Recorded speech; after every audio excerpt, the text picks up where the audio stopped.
ئەم کاتتان باش بنێرانی پایتەخت میدیا لە قەزای خەباتین لە بەردەم یەکێک لە ئامێرەکانی ئەیتیەمین بۆ ڕاکێشانی پارە خەڵک لێرە سەردانیان کردووە وەکو دەبینین قەزای خەبات یەک شوێنی هەیە بۆ ڕاکێشانی موچە ئەیتیەم و شوێنێکی تریش خەریکە دەکرێتەوە کارەکانی زۆر نەماوە خەڵکی قەزای خەبات داوا دەکەن هەرچی زووە و ئامێرانە زیاد بکات چونکە جوگرافیای قەزای خەبات زۆر خەڵکێکی زۆر لە خۆ دەگرێەوە جگە لەوەش قەزای خەبات کۆتا سنووری پارێزگای هەولێرە خەڵک لە سنووری دهۆچیش دێن لە قەزای خەبات موچەکانیان وەردەگرێ وەکو کەڵک و گوندەکانی دەوروبەری کەڵک دێن لە قەزای خەبات موچەی وەردەگرێەوە پرۆژەی هەژماری من لە ئێستادا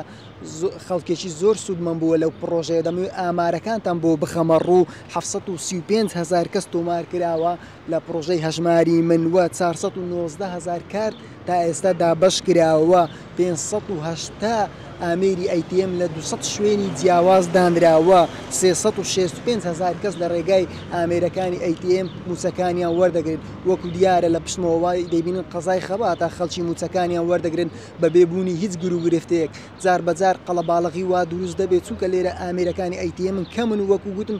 سنووری جوگرافیای قەزای خەبات زۆرن و بگرە سنووری دهۆچیش دێن موچەکانیان لێرە وەردەگرن وەکو ناحەی کەڵک و گوندەکانی دەوروبەری.